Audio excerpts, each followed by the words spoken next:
or something like that. But I want to welcome you and thank you for coming. We know that Zoom can be difficult and Zoom can be a lot in our lives. So we appreciate that you carved out some time for a little more Zoom for poetry on this day. So thanks a lot. This is the 16 Rivers Presents reading. In fact, it's the first 16 Rivers Presents reading. We were going to kick it off in March at a venue in a beautiful park. And of course, that all had to stop. So we've restarted in this format. This afternoon, we're featuring Deshpande and Hadara Bar Nadav. As Terry said earlier, I just want to make sure you all know this is being recorded. That's something that's, our responsibility to tell you. 16 Rivers Press is a Northern California poetry collective. And I'd like to thank some of the following members of that collective who also made a significant contribution in the production of this event. And that would be Camille Norton, Dane Servine, Maya Kosla, Patrick Cahill, Barbara Brower, Terry Ehret, and Stella Baratlis. And we also want to give a special thanks to Poets and Writers. Their grant is helping us fund this series. 16 Rivers is a nonprofit. We don't get paid. We survive on donations. And so I'm going to make a pitch for donations. I might make it once or twice. You can go to our website, 16rivers.org, and it's pretty easy to find a way to donate to the press if you're so inclined. No big pressure, just let you know. That's how we survive. That's how we publish usually 2 new books of poetry a year. That's how we bring events now to your screen. So if you can, help us keep going. It is a collective. It was formed about 20 years ago by some very dedicated Northern California poets based on the model of Alice James Press in the East Coast. And it's exciting to be a part of a collective. I said this the other day, in times like these, we need to rethink how we are going to proceed politically. And the collective model from the 60s, while it can be frustrating, difficult, not always efficient, is rooted in a certain principle that we would do well to resurrect. I'm just going to remind everybody to mute yourself. Somebody's not muted and has, I don't know if you hear it, but I hear it. Thank you. Sounds quieter now. Elliot, I'm experiencing a host technical difficulty in that even though you're the one speaking, my image that appears on the speaker view screen, and I don't know how to undo that. So just so you know, before our readers begin, I want to make sure that I'm not the face that everybody sees while someone is reading. And yeah, That is kind of interesting, huh? I don't know what has caused that, but I think. What if you mute yourself? Maybe it'll. It was happening while I was muted, so I'm just going to see. I don't know what it means to pin you or add a spotlight to you. There might be a way that you can, if you select Elliot's window, Yes. and there's those 3 dots at the top of that, Yes, you might have an option to pin that one. Let me see. I can do it. I can do it. How There about you are. that? Hey, thank you. Yay. Thank you for coming. All right. Okay. Anyway, we're a cooperative in the spirit of, all things good that were the 60s. And a lot of those things, are silly, but a lot of those things are worth resurrecting. So we're doing it in the poetry world. We do encourage donations, as I said. We also accept manuscripts each year. So if any of you have a manuscript out there that you want to throw like a hat into the ring, I encourage you to go to our website and look at how to enter that submissions process, which starts in November and ends in February. I am going to start this with a couple of lines from a poet. That's what we do at our meetings. we just had a kind of unique event a couple weeks ago in that an American poet won a Nobel Prize. Doesn't happen very often. So to celebrate that, I'm going to read a couple of lines from Louise Glick's book, Aversion, which I have here. And only a few. It's from a poem called Fugue. It goes like this. Then my soul appeared. Who are you? I said. And my soul said, I am your soul, the winsome stranger. Okay, so yeah, we're in a tough spot as a nation, and getting back in touch with our soul, if I may be so pretentious as to say that, might be a good idea. We've had a long, I'm gonna just say this, I apologize, but when I analyze what's gone wrong, you gotta consider the effects of materialism for decades, since the end of World War II. And how do you combat materialism? Well, you pay attention to other aspects like soul aspects. So that's my pitch for that. And as a matter of fact, I would say that's why Louise wrote about a soul we don't seem to recognize. And poetry does allow us to recognize the soul. So I hope you get something out of this that will reintroduce you to yourself. The poets, I'll introduce them now, and one is going to follow another. So I'm not going to step in between to do another introduction. And the reason is because it'll allow you to hear them juxtaposed in a way that wouldn't be as effective if I popped in again and started talking about Hadara. Jay is going to read first and then Hadara. Some conventional ways of speaking about them. Jay Deshpande's new collection, Love the Stranger, was named a top debut book by Poets and Writers. Hadara Bar Nadav has published a number of award-winning books, including the most recent collection, The New Nudity. Jay is a recipient of the Wallace Stegner Fellowship at Stanford, recently concluded. Hadara, recipient of recent National Endowment for the Arts grants, teaches at University of Missouri, Kansas City. Together, these poets traverse the territory, at least in my reading, traverse the territory of two of the last century's most compelling trends: surrealism, like way over here on one end, and confessionalism, let's call it that, mid-century confessionalism way over here. One veers a little more to one side, one veers a little more to the other, but I'll let you figure that out for yourself.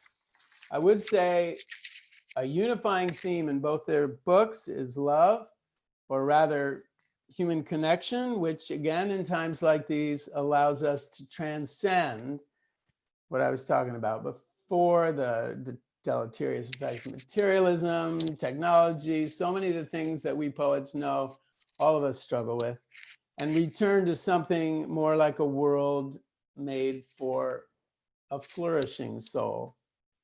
I'll suggest, Jay may be a little more on the direct entreaty. Hadara relies a lot on metaphor, objects, animals, things like that. But the larger purpose is to get us to realize how important it is to connect to one another. That's my introduction. So Jay, take us on a ride. Thank you so much, Elliot. And thank you all for having me and for being here. It's a real pleasure to be in this digital room with you. And Hadara, to get to read with you is a great honor. I'm excited to see some familiar faces here and familiar names, and to make more friends in this space. But Elliot, I'm especially grateful for that introduction. And I feel like you really saw us in that, but also for that idea about materialism, because it feels like if anything is immaterial in a way that's sometimes anxiety producing, but also maybe useful and pleasurable, it's having a poetry reading on Zoom where we're all somehow together and not, and creating a new kind of economy in that. I'm going to read poems from a few different places today. I'm going to keep an eye on the time. Can everyone hear me okay? I should have asked that first. Give me a thumbs up if the sound is all right. Those are some good thumbs up. Okay, perfect. I'm going to read some poems first from Love the Stranger, my full length, and then some new poems, newer poems, and some poems from an upcoming chapbook that comes out next month. So I'll start here and we'll see where we go. This first poem is called On Speaking Quietly with My Brother. You who threw the rock at the back of my head as hard as you could at 4, because you thought this was how to make a stone skip on the ocean. I have watched you in the dark of a yard where we can only see each other by a lamp left on some rooms away. We can see only one another's chin. Soon, you will stay up through the night after I fall into a laughing sleep. 2 moths dust the same screen for remembered light. We have all been removed from the lyrics, brother. Our names will be stricken from the papers. When I think of you and me and recall some adolescent sunrise, standing on rooftops, blue still the island, but the bowl of it about to fill with light, it is perhaps strange and horrible to know one day one of us will die and the other will be alive, volume turned up, his mouth now weighing twice as much. We cannot be excused from this device of road and harrow, from this weight we heft and heave. So you will be the sister, and I will be the sister, and you are about to give me my words. I really like what Eliot said about the surreal and the confessional, and I find that I'm constantly trying to braid those to find the purpose in each, which I think is to create something new and something that feels like it can connect us through individual experience and some kind of bewilderment. But it's always an interesting thing to navigate those camps. So I really appreciate how you talked about that. This one leans more on the last one was a little more confessional, my brother did throw a rock at my head. This will be a little bit more surreal. This is called Threatening Weather. When I woke up in the city, a man was taking me out to eat in a purple building. On the table, he had arranged upturned wine glasses, his silver napkin, the peel of an orange, the contents of his many pockets. His hands fluttered over the objects, placing and replacing them. Imagine, he said, this is a map of the center of your mind. When you are awake, it is at the center. When you are asleep, it is at the center. Only when you reside in the dead place between can it slip away. Only then can you roam around outside of it, outside the dead center of your mind. The hour was not late, but his face was moonlight. The man would not look up. I asked him how we knew each other. We were both born here, he said, and he pointed to the silver napkin, which trembled as though a small creature, warm and fearful, cringed beneath its folds.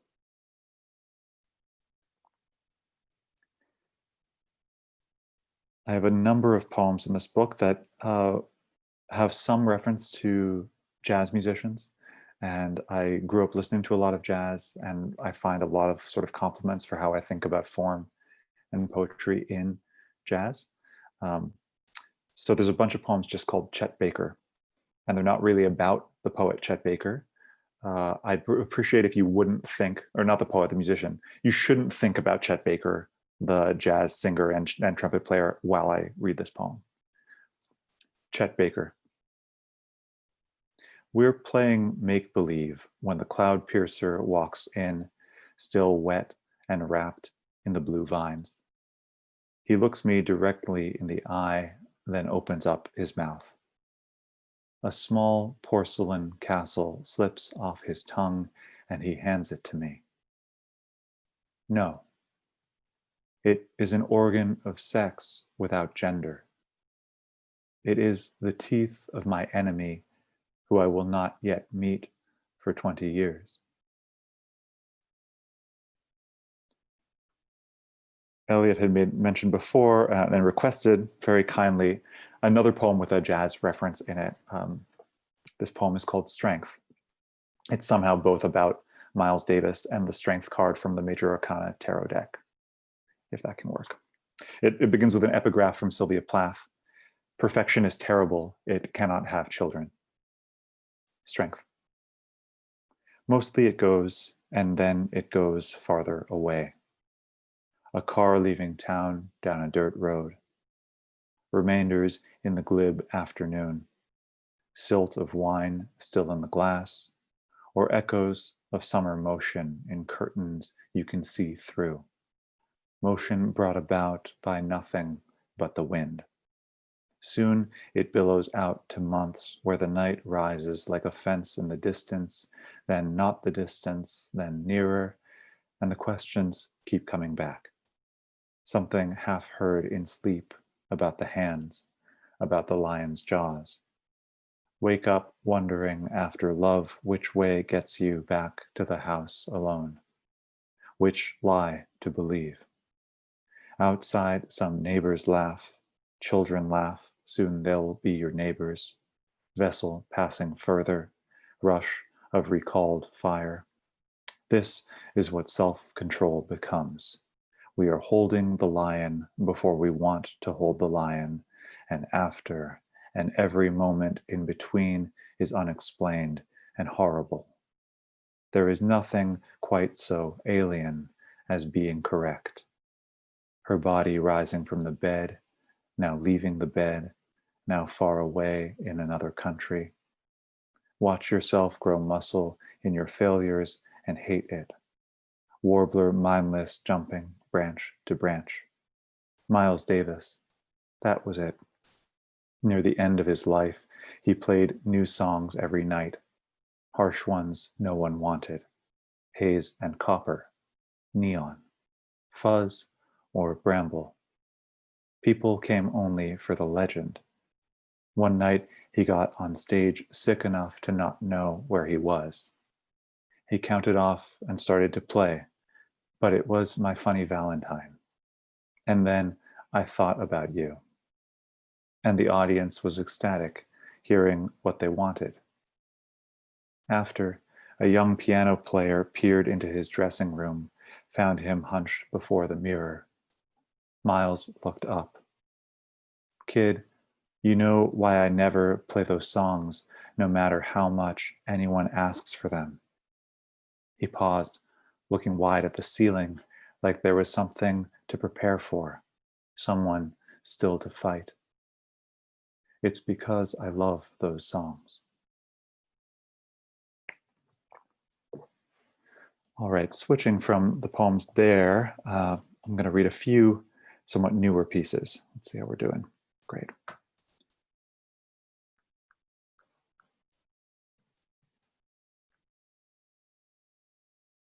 All right. This is called Before I Learned to Read. All those days at home shaped by outline, the mouth perched on the couch back, eyes tracing the ceiling's steps and ramps, as if to walk across it, as if to walk on the fresh snow. And hunger was like looking out a window onto thick forest, that other wall. Each page in my coloring book began near perfect, but somewhere in the middle of any design something fell away or broke apart, the purple running out, the border of the dragon's belly crossed. Again, the waist, hours sagging, afternoon on gray and mismatched wings. So I dreamed of other things. The alphabet stood always like the open door to my parents' bedroom. I could walk through it, put my hand to it, knew the lintel and the jamb. Tall enough to reach the knob, I could fasten it, then open it back up. But once I went inside, the parts of that world didn't hold together. a bed, a desk, a bureau. I could do nothing with them, saw no use. It was as though boredom made a mirror I couldn't quite pass through, turning me back to myself, the same dullness. Even then, I must have somehow known that this would be my version of adulthood. Some perfect dream held out for me, its golden cadence, but waiting madly for someone wiser to let me use what I already had. Path. When I wake up with you, I want to be correct. I want to be the last house on fire in a town being swallowed by the sea. Listen to it. Goodbye, neighbor. Goodbye, neighbor. A guitar string late in the clarity of far away. Who would believe me when I say, asleep I knew precisely where everything touched everything. But I did, and it was the sun. It was a gift until it wasn't. I'm now going to jump over to this new project I've been working on. This chapbook is called the Umbrian Sonnets, and it's a sequence I started to write when I was at a residency in the Italian countryside a couple years ago. And it was an incredible privilege to be there and a great chance to write and to be around artists. Really everything you could ask for. But at the same time, it was a moment where we were learning more and more about the Trump administration's immigration policies, and specifically the treatment of the family separation policy. And so there was a moment where it was kind of highlighting the disjunct between exploring the aesthetic, considering beauty in the world and what the purpose of beauty could be, but also being very aware of what that didn't touch. So I'm going to read a few of these sonnets from this sequence to try to give a sense for how it grapples with these questions of beauty and the political, what we're making art for and what that can do. And they're all set in this castle in Umbria. Number 1. In June, day cracks like a fruit. Certain birds perseverate, a song of 4 notes, repeat. Sun touches the gravel courtyard so close it's sound. Stillness in the Tiglio. On stonework, bulbous ants, luxuriant as blackberries. The yard in chiaroscuro. Stag beetle takes shade, a tipsy prelate. Beneath the arbor, marble white, yellow plums. So much paradise that it has weight. It obligates an adequate response. Fooled by the heat, I lean into the act of description. I want to make the lyric equal to the castle, to Umbria, this bliss. I burn through morning hours trying. Number 5. Cypress choked in ivy, nature's cruelties. Sure, you look close at those, or at dead hatchlings fallen from the eaves, matted fur and dun and shut eyes bulged with maggots. Save your breath. Deep attention goes wrong when it forgets what's out of sight. Back home, late empire dreams of walls, demeans women, holds black men down. Purest cruelty. Children too young to speak are being taken from their parents. Still, your impulse is to detail the proximal, where moral action stays simple, just well described. Ivy leaf in the dirt, punctured to a stencil of itself. Go ahead. Say, who dropped this? To the air, teacher that you are.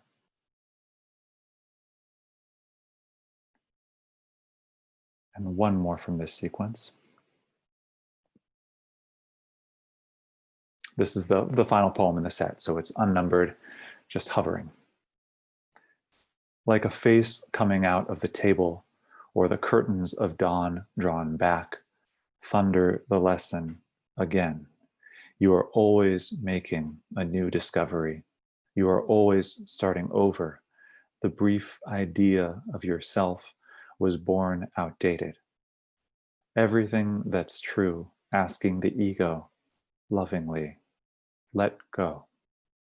No wisdom from the last work will pertain to the new. If you must fetishize something, fetishize the novice, nakedness of not the right questions, blessing blankness. Spider on the marble comes to rest beside my writing hand. Beginnings are the most alive. Like you, they keep on dying. And I will just shift back for a moment to just a couple last poems that are written around the same time, but not part of that project. The first one tries to combine living in the Bay Area with being in Italy during that period and different sorts of reflections. It's called Wanting a Child. Here in California, we can drive through any landscape, field, flower, forest, all in reach at sunset, affording not to notice the exhaust left in our stead. A day trip takes us to the edge of the continent, leaning out over some precipice, looking back. We are home by dinner, the house soft color, where our bodies move through dark, thin language, and something calls urgently from after. Some days, I don't know if it's fair of me, built as I am, a man, unable to carry every inch of an idea into the future. In Gubbio, each spring brings the same pageant. Up hills of the medieval town, up streets obscured by screaming crowds, 3 teams of men in bright blouses tumble upward with their tribute. Up switchbacks, up stone roads smoothed by centuries' tradition. In the middle of May, they come this way to carry the wooden paraphrase of candles on their sweating, rainbowed shoulders, each 4 meters tall, an emblem of a patron saint. The same one wins each year. All Umbria comes to watch this alias of a race. But the exertions are real. The men intent, although they know what little their ardor comes to. They pass the title on through blood. Each time the cheers subside when they touch the basilica. They set the good things down. What honor it must be to carry something so beyond you up into the sky, up toward the face of God. What work your faith must take. What flagrancy. And I'll conclude with one last sonnet here. Thank you all very much for being here. And Hadara, I'm really excited to hear you. This is called Sonnet Written Walking Under the Mess Some Magnolia Made. Even with my nose up here at 6 foot something, I know the color brown is sweet. This putrescence embarrasses no one. The petals, treacly vessels jangling overhead yesterday have taken a hint and gone down into the real grit of things. Where better than the sidewalk to speak achingly? I could go on. I'd say love makes us amenable to certain minor probable disasters. But what we mean by love is spring, overeager and almost enough to make me wake up and like the insides of my mouth a little more. The petals talking vivid now. They say, finish your work and come back to us. We want to be nearest. We know which of our atoms were once in you, you who are a flower machine, who are a blossom for meaning, the scent of sweeter cenders, the slobberiest part of the kiss. Thank you.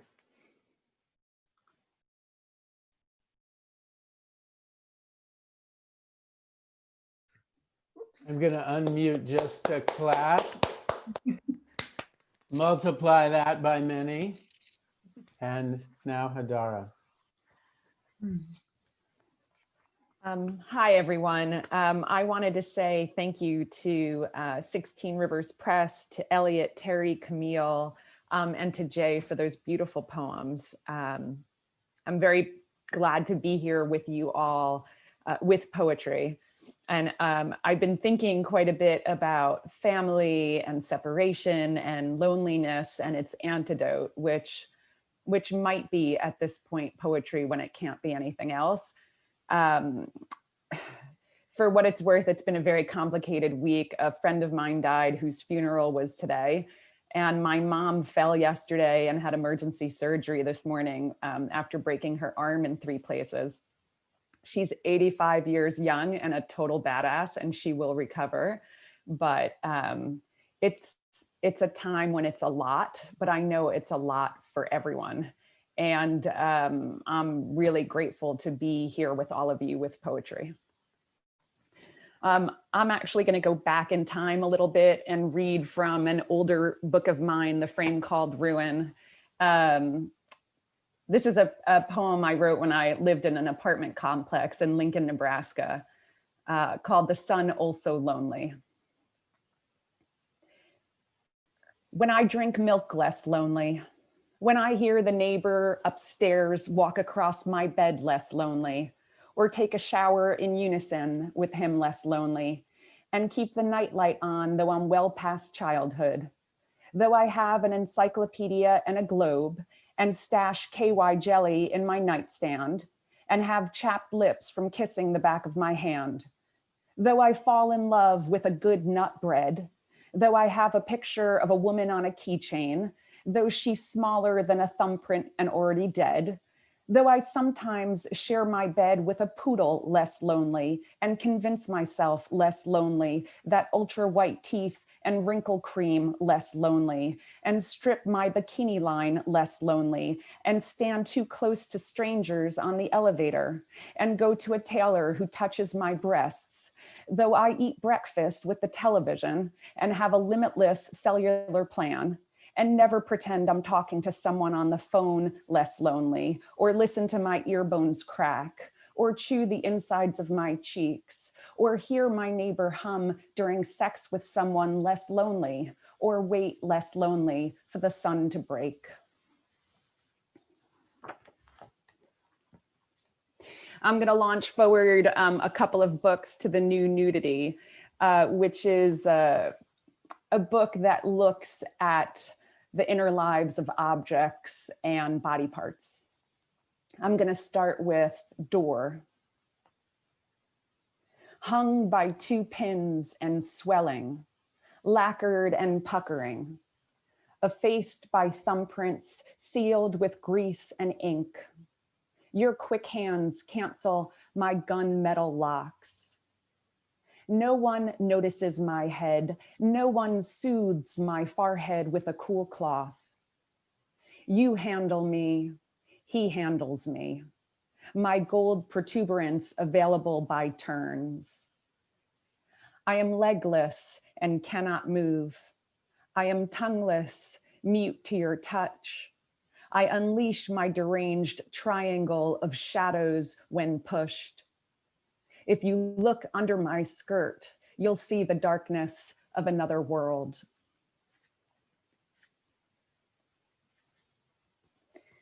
This next poem is called House. As I'm thinking about family and missing those I love, I've been thinking about houses. This poem is actually based on a house my husband and I put an offer in on some years ago, and then had a disastrous inspection where we learned the house was completely unsafe and could collapse at any moment. It was also on Locust Street, which I always thought was really funny. Like, here's the Jew in me. Don't buy a house on a street that's named after a plague. Anyway, house.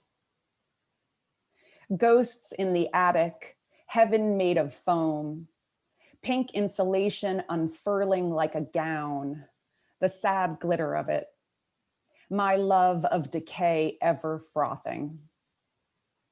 Dribbling stucco, witness to the rain, sodden soffits, the wood gone soft, slope-shouldered doorways perfectly askew, broken down penny tile like a whole mess of bad teeth, windows fractured by stars. Some days only a squirrel walked by, some days only clouds, each space occupied by its dream. All I ever wanted was a porch I could die on and a swing whose breeze would carry me.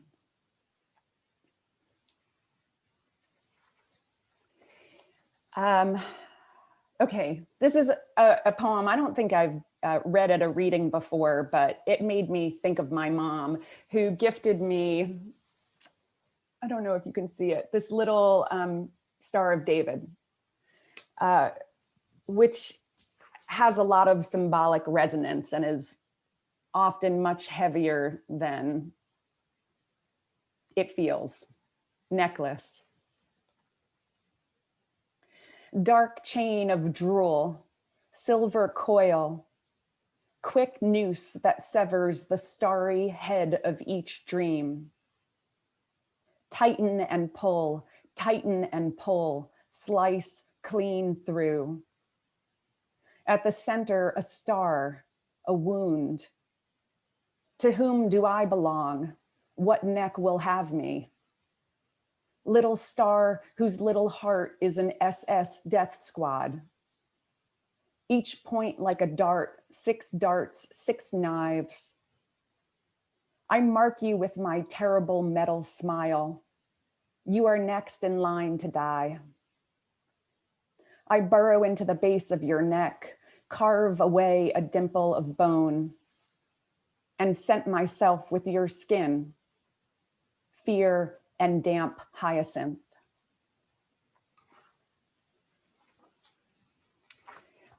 This next poem, I don't think I've ever read at a reading before either, but Elliot requested it, and I'm very glad to read it now.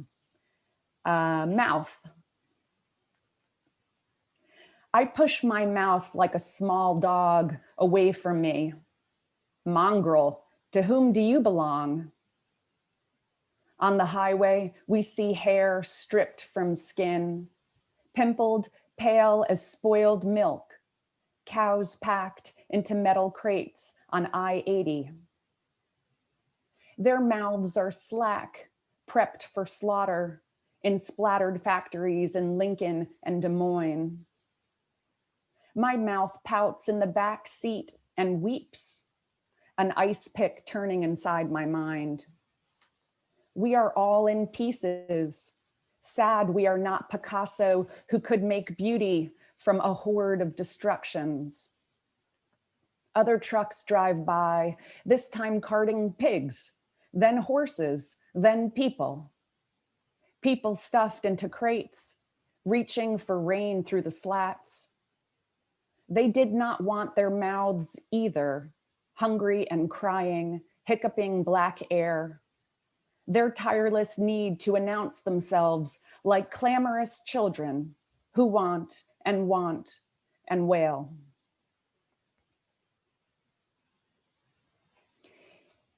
You're right, Elliot, it's not a light poem, but so many of mine aren't anyway, so take your pick.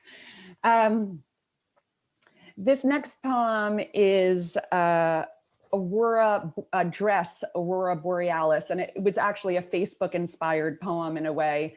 I had seen these beautiful pictures of this white curtain Aurora Borealis, and it was like this beautiful dress cut across the sky.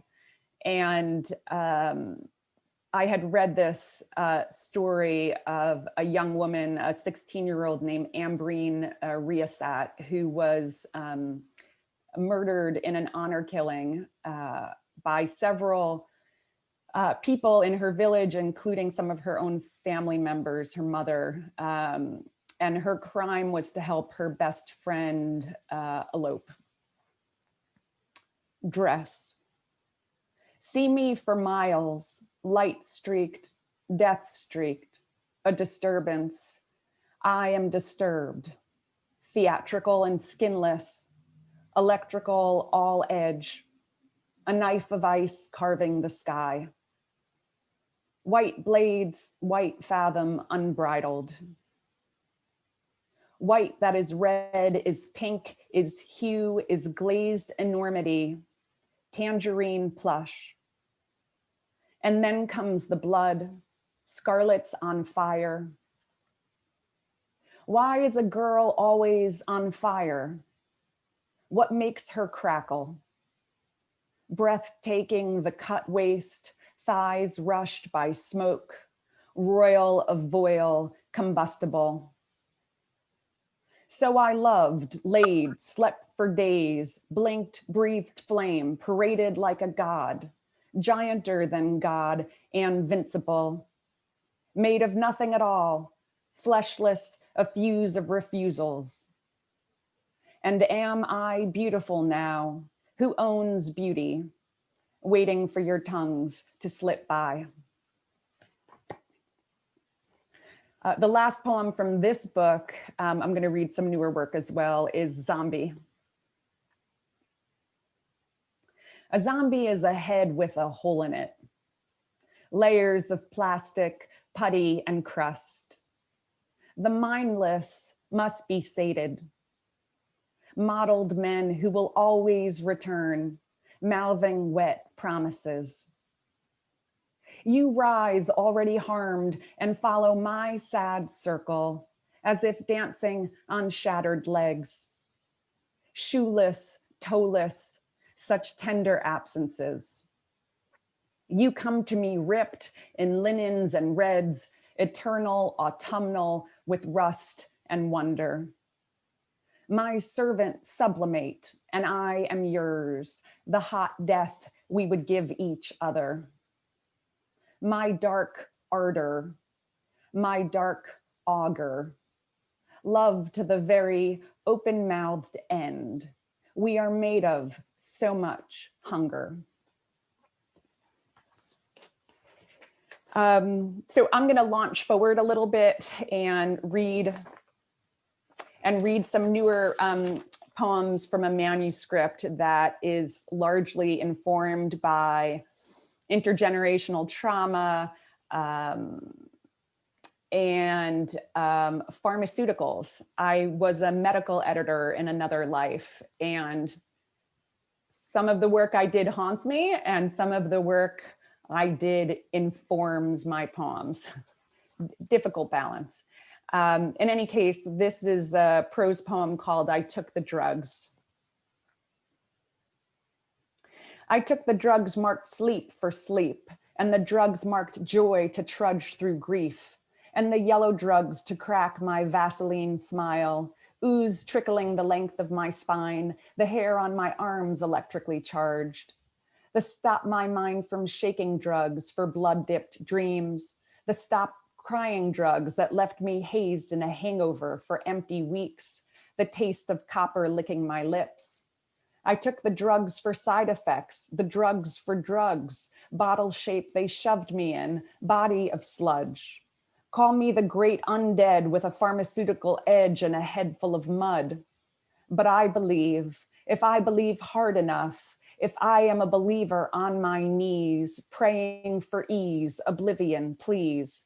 The pink circle by day, blue ovoid by night, white pearl for when my chest ruptures into flame, lullabied by the dead and the history of the dead, my wounds flickering beneath my skin.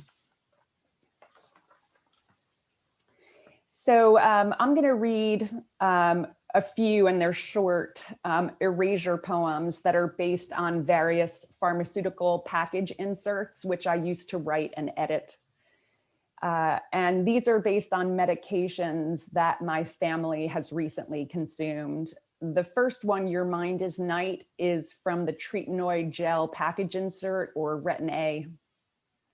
So I take the package inserts and I mark out, and then pull language from the package insert and reorient them. Hi, Lucas. Your mind is night. Your mind is night. Your eyes open wounds. Your whole face may become skeletal. Fire is your nature. Flame is your friend. Deep inside your skin, New Zealand white rabbits report excessively troublesome feelings of warmth, inflammatory lesions, peeling of the total body surface, a red blistered day. Question your toxic nature. Question the human risk. Death is excreted in human milk with alcohol, spices, and lime. You can't wash it away. Use extreme caution. You are flammable. I have to plug in my laptop. First time that's happened at a reading for me. This next poem is called Infect This Page, and it's from the ceftriaxone drug information from Medline Plus. So this is an antibiotic called Rocephin, which my daughter's allergic to a couple of antibiotics. So she has to be on this very specific one. And it's also the same antibiotic that my father took for Lyme disease, which ultimately killed him because it destroyed his immune system. Infect this page. Infect this page, inject the blood of work, kill your need to question this garbage art, a written list of all problems of the heart. Someone who is sick is at war, the victim of your normal American diet of disease and pain. Take an axe to your tongue. You should begin to feel better or get worse. Oh, cloudy day. Oh, bloody month. This next one is called Trust Us, and it's for the cyclobenzaprine from the patient and prescribing information from Medline Plus. It's also known as Flexeril. My husband and I have dueling back injuries, so Flexeril has made common appearances in our lives. Trust us, relax, relax, relax. Relax the brain and nervous system, the mouth. Swallow your heart. Swallow it with applesauce. Swallow without chewing. Your heart has a history of failure. Your heart is a blue gelatin sphere consumed by red thoughts. Admit hearing voices that do not exist. Carry them with you. Pain comes to crush and eat you. Ask your doctor and pharmacist to keep you safe. Stroke your face with tenderness like a child. I'm going to end with one other poem from my older book, The Frame Called Ruin. This is Meet Me Breathless, and it's kind of a, I don't know. It's funny how the context around my poems has changed in this new time. And so I started with loneliness, and this is kind of my love poem until we meet again in person. Meet me breathless. Meet me breathless on the corner of sky and lamppost. I will look for you, so wear your eyes, wear your face that has slept in curls. I will breathe the tulip scent of your hair and the sidewalk's soot-lined snow. Don't forget to bring your delicate feet, those edible toes uncold in your oversized men's boots. I will come with my hands holding bread, broad loaves creased with rosemary. And I will come with wine, 2 plummy reds bearing bicycles, top hats, and names we cannot pronounce. Bring your accordion mouth and your love of emptiness. Bring a fire and the wild nest of your neck. Bring your open throat. Thank you.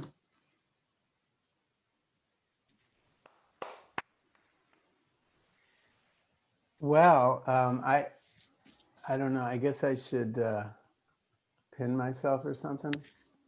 That was amazing. I am so proud and grateful, Jay, to you and to you, Hadara, for kicking off our reading series with such amazing poetry. I've been listening to poetry my whole life. That's right up there with the top of it. It was really gratifying to hear sensuous language, powerful language, triggering the mysteries that we all know are so important to understand. It was just great. So I won't go on because my emotions will take me away. Thank you, thank you, thank you. And Thank you, thank Elliot. you to all of you for coming and spending this afternoon with us. And I hope you do it again. We're going to have another reading on December 6th featuring Felida Hicks and James Cagney. I don't think you want to miss that one. If you care about poetry, like excitement, please come. So with that, I'm going to let you all continue your lives during the pandemic. But I do hope that this experience of listening to this beautiful language will fill your heart, fill your soul, to refer back to what we were talking about earlier, and make you stronger. So let's be strong, let's renew, and come back to poetry again. Thank you all, and see you later. Thank you. Thank you. Take care, everyone. Thank Anybody you. can unmute so now much. if you want. Thanks, everybody. Hey, you. Hadara and Yeah. Jay, I forgot to read those 2 poems. Did you notice?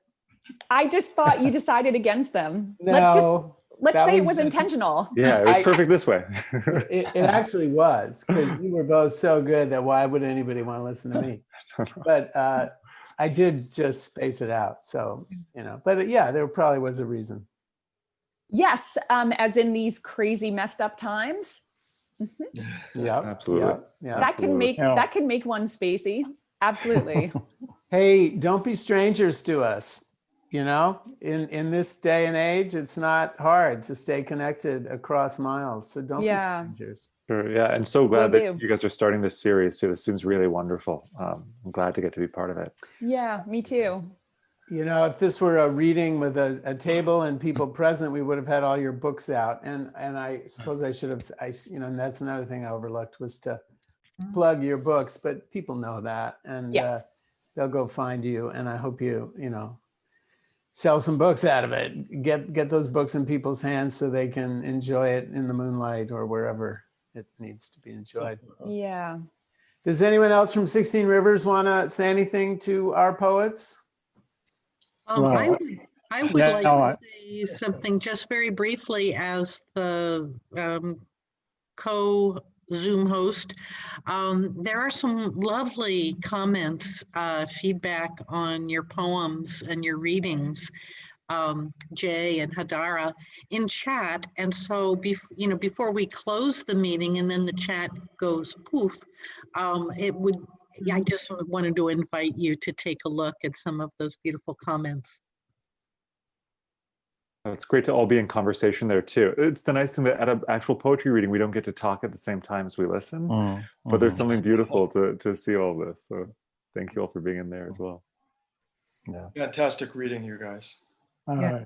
Yeah. Yeah. Wonderful. So Yeah. beautiful. I loved the work. It was really good. Thank Those you. are- Thank you. Those are our 16 Rivers voices coming at you. Aw. How many people are in your community, in your collective? Well, it depends how you count. Over 30, huh, Terry? You think? Oh, that's great. Wow, fantastic. And, People come and go, as in are very involved and then retreat. Some retreat, some retreat, a little retreat. Mhm. And then sometimes they come back. So it's it's a really interesting way of organizing poets and keeping them in community. Yeah. And some of them move to other countries. That's Lynn. She's in Canada. Oh, wow. Yeah, so there's one more great poet in Canada. It was a wonderful reading. Congratulations, Elliot. It was just fabulous. Hadara and Jay, thank you. Just Thank you, Lynn. wonderful Thank you. voices. Thank you. Thanks.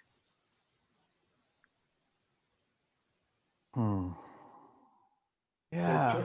They're turning our power off in an hour, so I have to leave now, guys. Oh, I saw that. Oh, I've heard about this. Yeah. Yes. That's going off. So Say a prayer for Jerry's house. okay, thanks. Yeah, I'm hoping that we'll be the only big wind event for the day for all of you. It'll be clear afterwards. Yeah. Yeah. So do either of you have new books on the horizon? Can I ask that? Or are you just in process? In between, I have this chapbook that's coming out in November, like around Thanksgiving time. That's And then- terrific. Can you That- say it that's again? okay. Can you say the name Yeah, of it again? yeah, it's called the Umbrian Sonnets. Oh, I'll yeah. actually, I don't know if this works, but let me see if I can Put a link in the really chat. quick. Yeah, if this works, that'll be amazing. Hold on one second. That's the link to the Oh, book. great. So yeah, I'm excited for that one, but I've been trying to put together the poems for the next full length. They're still all gathering. Hadara, what about you? Where are you in process now?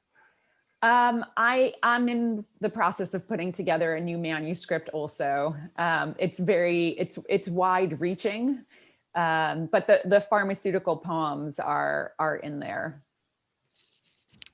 I also wanted to say that when I took the drugs the first time in APR, I just love that, and it's been in my head since. So Yeah. it was so cool to hear you read that. Half of me wants to say I'm sorry. Well, it's such a ubiquitous part of American life now that somebody's got to write poems about it. Yeah. I had no idea when I was a medical editor that I would be writing odes to drugs. Yeah. Everybody I know Hadara- is on medication for one thing or Yeah. another thing. It is. I did see something on the news just this past week about the makers of OxyContin pleading guilty to 3 counts of, Yeah. I don't know what, being evil. And so I'm really interested. I have, a la the back injuries, I have opioids, a few different opioids in the manuscript that I've written erasures of, and yeah, their history is very, very troubling. Yeah. Anyway, strange times. Well, why are we all taking all those drugs? I'm just going to pose that question rhetorically because that gets back to what, I was suggesting and what you were reading about all through. There's something missing. I mean, it's not always that. Of course, there's pain. There's real physical pain, Right. but there's also something missing. Yeah, I'm really interested in what's happening with COVID and what drugs are getting pushed or not, and how certain nations are hoarding certain amounts of medications, like remdesivir just got approved. It was kind of pushed through. So, and nations are hoarding medication, which both is a way of saying, this is mine, but is also a way of saying, this is not yours and you will not be protected.